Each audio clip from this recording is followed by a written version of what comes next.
Tu veux créer ton site avec Elementor et WordPress, mais tu te sens perdu avec la multitude d'options qui sont disponibles avec les widgets d'Elementor? Eh bien, ne t'inquiète pas, je vais te montrer comment construire une page simplement avec les widgets basiques de la version gratuite d'Elementor. Allez, c'est parti! Du coup, je vais te montrer comment tu peux reproduire et créer cette page de chez toi, simplement, efficacement, avec quelques éléments et quelques widgets. Donc normalement, quand tu vas arriver sur Elementor, toi, tu auras une page vierge. Nous, déjà, on va voir comment on peut se servir de ces quelques blocs pour construire des blocs, des sections qui soient simples, mais qui puissent en tout cas te permettre d'importer le contenu que tu souhaites. Donc, par exemple, ensemble, on va reconstruire, en tout cas, cette section-là. Pour ça, on va déjà commencer par créer une section avec 2 colonnes. Et donc, on va aller en bas de notre page et là, on va cliquer sur le plus et 2 colonnes. Donc, tu vois, ça t'a créé une section avec 2 colonnes. Pour bouger ta section, tu peux appuyer sur les 6 points ou alors cliquer sur navigateur. Et là, tu vas voir, je vais refermer tout ça. Ma dernière section s'ajoute à la fin et je peux la remonter ici. Et j'ai également la possibilité de renommer mes sections pour y voir plus clair. Donc là, je pourrais mettre, hop là, introduction. Et au moins, je sais à quel bloc ça correspond. Donc ça, c'est la petite astuce pour naviguer plus facilement et ça te permet en tout cas de changer l'ordre de tes blocs également. Donc si on en revient à nos moutons, nous, on va cliquer sur notre section premièrement. Et ce qu'on va faire, c'est qu'on va appliquer la couleur de fond. Pour ça, on va aller sur la gauche et on va cliquer sur style. On va cliquer sur le type d'arrière-plan. Nous, on va choisir tout simplement un plan, enfin une couleur d'arrière-plan uniforme. Je te montrerai dans une autre vidéo comment sauvegarder tes couleurs et tes typographies. Et donc, je vais cliquer pour moi sur la sphère et choisir ma couleur verte. Toi, tu peux directement cliquer ici et mettre la couleur que tu souhaites en arrière-plan. Ensuite, on veut ajouter une photo. Pour ça, on va glisser une image, un widget image, et on va choisir une image. Donc là, je vais rechoisir une de mes images et tu vois qu'elle s'importe. On verra ensuite pour voir comment faire la forme en bas et comment laisser des marges en haut et en bas de notre section. Je vais fermer le navigateur et ensuite, je veux avoir mon texte. Donc là, je vais juste le copier-coller avant. Et pour ajouter du texte, ce que je vais faire, c'est que je vais prendre le widget titre, que je vais là aussi glisser, déposer. Donc là, tu vas pouvoir copier-coller ton texte. Tu vois si tu veux l'aligner à gauche, le centrer. Ça se fait automatiquement. Là, ma phrase est longue, mais tu vois le principe. Et là, ce que je vais faire, c'est que je vais aller dans style également pour paramétrer mon texte. Donc pareil, je vais choisir une couleur qui m'intéresse. Donc là, je vais mettre en blanc pour que ça se voit. Et là, j'ai pas enregistré mes polices. Ce qui fait que je vais aller dans mon stylo et j'ai cherché une typographie disponible. Donc voilà, j'ai mon titre qui est fait. Et là, en fait, je voudrais directement le centrer au milieu de ma colonne. Et l'astuce pour ça, c'est que tu peux voir que tu as des petits carrés gris qui représentent tes colonnes et que tu peux modifier en fait ces colonnes. Ici, on va aller dans alignement vertical et ça, c'est vraiment super, c'est hyper pratique. Et au lieu de mettre alignement vertical par défaut, nous, on va choisir milieu, ce qui fait que mon texte va tout simplement s'aligner au milieu et que si je rajoute du contenu, tout sera géré pour s'aligner directement au milieu de ma colonne. Je pourrais très bien choisir de le mettre en bas de ma colonne. Et donc, tu vois, en un clic, tu peux aligner son texte où tu le souhaites. Donc là, je vais le remettre au début. Et on va continuer. On va ajouter un texte. Donc là, pareil, je vais copier le texte que j'avais. Je vais revenir sur mon bloc. Et là, je vais glisser hop, une partie éditeur de texte. Donc pareil, je viens copier-coller mon texte. Dans style, je change l'apparence, donc la couleur du texte pour moi. Et je change également la typographie. et donc voilà, tout ça, ça prend déjà un peu plus forme. Mais moi, ce que je voudrais ici maintenant, comme on l'a au-dessus, c'est ajouter un bouton et avec un petit effet. Donc pour ça, je vais aller chercher tout simplement mon widget bouton et l'ajouter en dessous. Et tu vois qu'à chaque fois que je rajoute des widgets, ça reste toujours aligné au milieu de ma colonne verticalement. Donc ça, c'est plutôt cool. Donc là, par exemple, je pourrais sur les boutons changer le texte, je vais pas le changer ici, mettre les liens et je peux mettre une icône si je le souhaite. Donc là, il faut que tu fasses tes recherches en anglais.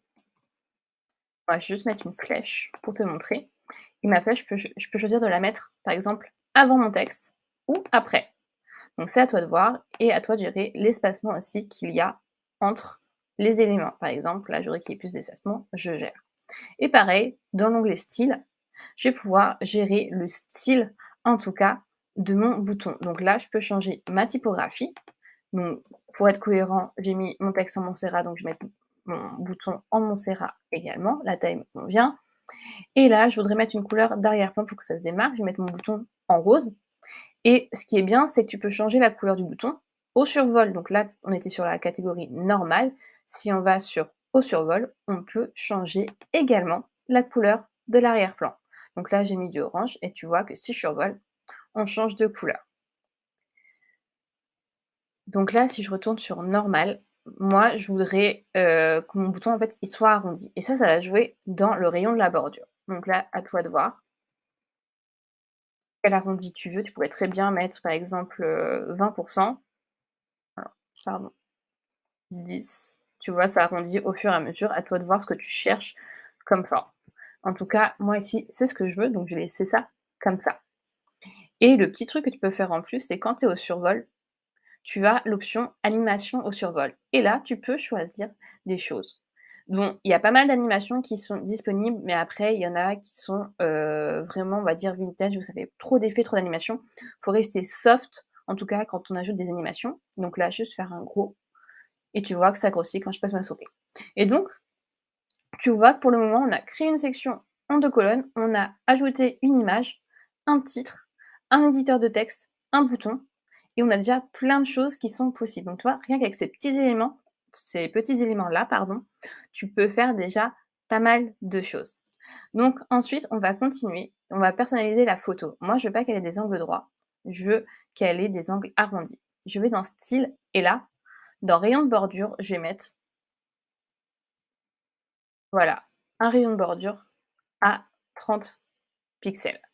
Et donc là, j'ai ma photo qui s'arrondit automatiquement. Ce qui fait que je peux importer des photos, pas forcément en PNG, mais en JPEG et que ça va peser aussi moins lourd dans mon site, au niveau des images. Donc voilà pour la photo.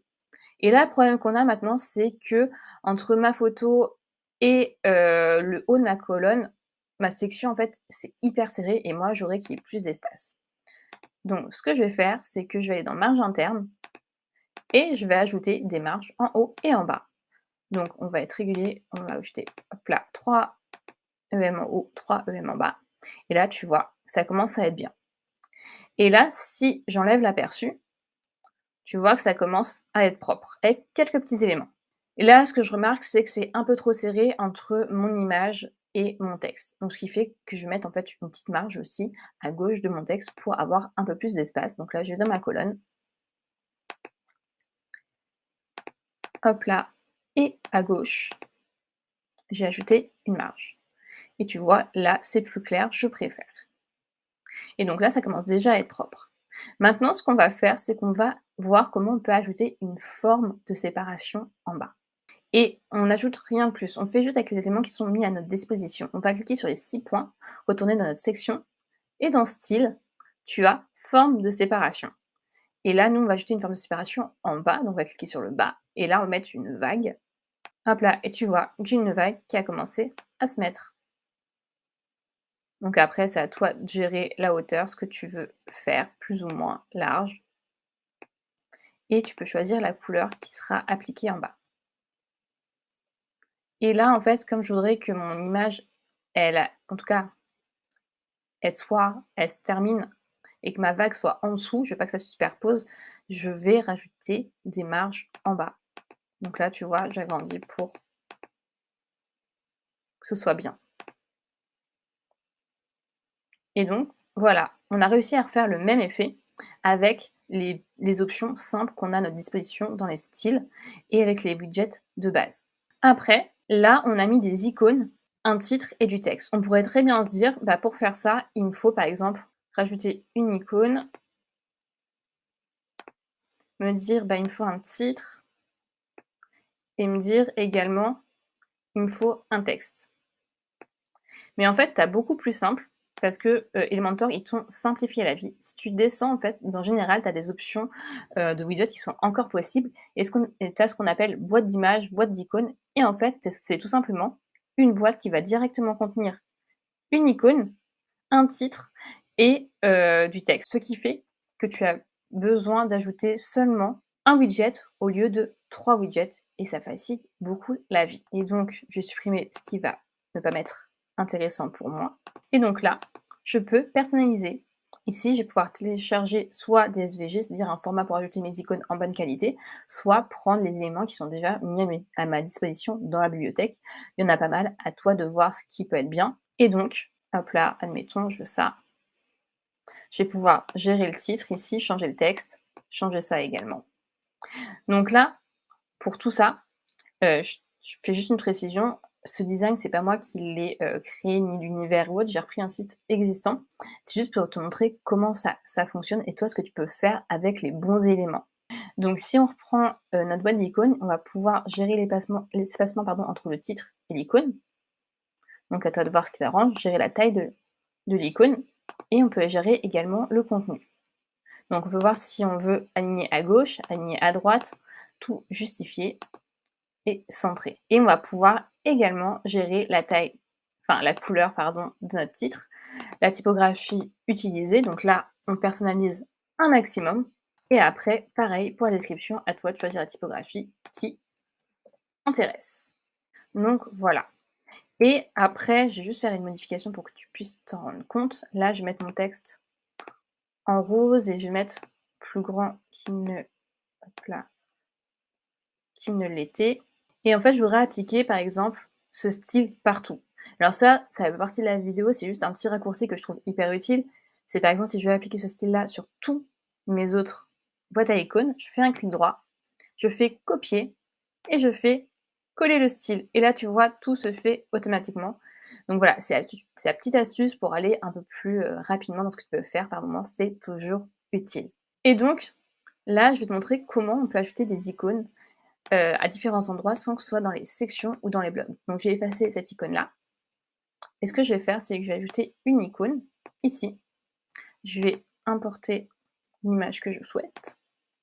Et là, tu vois, automatiquement, elle se place ici. Et on est toujours dans la version gratuite, je le répète, je le reprécise. Et en fait, dans Avancer, moi, ce que je vais pouvoir faire, c'est que je vais pouvoir dire à mon icône, bah toi, je vais donner la position que je souhaite. Je ferai une vidéo, je t'expliquerai un peu plus en détail. Et là, par exemple, je gère la taille, hop là, et je vais pouvoir venir la placer où je souhaite. Et du coup, on sort un peu des grilles qui sont déjà préconçues. Et dernière chose que je peux te montrer, en tout cas avec certains éléments qui sont là, tu pourrais très bien choisir d'importer une vidéo. Et là, tu peux directement mettre le lien d'une vidéo YouTube. C'est hyper pratique, ou Vimeo, ou Dailymotion. Après, à toi de voir les réglages que tu veux mettre. Mais en tout cas, c'est aussi disponible avec la version gratuite d'Elementor. Et tu vois déjà qu'avec juste ces petits éléments-là, on a déjà une page qui se construit et qui est, qui représente un résultat quand même qualitatif et qui est abouti. Après, on va faire le tour de ce qu'on a. Tu pourrais, par exemple, mettre un carrousel d'images, une liste d'icônes. Je vais te montrer un exemple de ce que c'est. Ça ressemble à ça. Tu peux aussi personnaliser tes icônes, te dire, bah, je suis pas à la bibliothèque d'icônes, je veux télécharger mes propres icônes. Hop là, tu pourrais personnaliser tout ça. Et tu peux choisir aussi la disposition. Tu pourrais choisir de mettre en ligne. Donc voilà, c'est des petites choses qui sont plutôt pas mal. Et dans ce qui peut être utile aussi, tu peux ajouter des témoignages. Bah là, c'est ce qu'on va voir après, des icônes pour les réseaux sociaux. Et ça, tout ce qui est va-et-vient, ça peut être utile pour tes FAQ quand tu as des questions-réponses que tu veux pas tout afficher, tu les caches. Donc voilà globalement ce qui peut te servir et ce qui est utile. Donc j'ai juste montré aussi comment ajouter des icônes pour tes réseaux sociaux. Donc là, tu choisis l'icône, enfin le widget icône réseaux sociaux, et là tu vois, tu as des choses qui s'affichent par défaut. Et en fait, toi, ce que tu peux faire déjà pour le style, c'est changer la forme. Tu pourrais très bien choisir que ce soit un cercle ou un carré. Nous, on va reprendre le cercle. Et dans le style, on va aller choisir, par exemple, la taille de nos icônes. Donc là aussi, à toi, hop là, de voir si tu veux qu'il y ait des marges entre le bord de tes icônes ou pas, et l'espacement entre tes icônes. Et tu vas pouvoir choisir également, si tu veux par exemple, que quand tu survoles, tu as un petit effet à ce niveau-là. Par exemple, si je veux changer les couleurs, je vais dans icône et là, couleur, au lieu de choisir couleur officielle, je vais faire personnaliser. Et là, tu vois que j'ai d'autres options qui sont apparues. Je vais mettre que pour la couleur principale, c'est le vert. Et du coup, je vais pouvoir aussi changer la couleur de l'icône au survol. Et par exemple, mettre du rose. Hop là. Et après, c'est à toi aussi de choisir au niveau des icônes. Quelle icône tu veux par exemple pour Facebook? Moi, si je veux le F tout court, je vais taper Facebook en haut. Hop là. Et je peux changer le style comme ça. Donc tu vois, globalement, là, j'ai remis un titre et j'ai remis juste un texte. Donc tout ça, c'était pour te montrer qu'avec quelques petits éléments, si je récapitule, je vais supprimer une des sections pour que ce soit plus clair. Voilà. Pour résumer, cette page-là, je l'ai construite avec des sections en 2 colonnes ou 3 colonnes. Là, j'ai mis une image. Ici, j'ai un titre, un éditeur de texte, un bouton et j'ai mis une forme de séparation. Là, j'ai mis des boîtes d'icônes, donc dedans, ce qui fait que j'ai pas besoin d'ajouter un widget différent pour mon icône, pour mon titre ou pour mon texte. Tout est déjà mis dedans et après, ensuite, je les ai dupliqués pour déjà avoir tout bien paramétré. Et ensuite, pour le bloc suivant, pour la section suivante, on a un titre, un éditeur de texte et un bouton. Et là, tout simplement, c'est une icône que j'ai pu placer où je voulais. Et là, c'est un widget réseaux sociaux, comme ça je peux mettre tous les liens vers les réseaux sociaux de mon entreprise. Donc voilà, cette vidéo c'était pour te montrer qu'avec quelques éléments et quelques widgets de la version gratuite d'Elementor, on pouvait déjà faire des pages bien construites et qu'on pouvait déjà aller assez loin. Après, il faut juste prendre le temps de savoir comment s'en servir, comment bien tout paramétrer. Donc en tout cas, j'espère que la vidéo t'a plu et que ça te montre tout ce qui est possible de faire, en tout cas pour le départ avec Elementor, et que tu pourras commencer à construire ton site.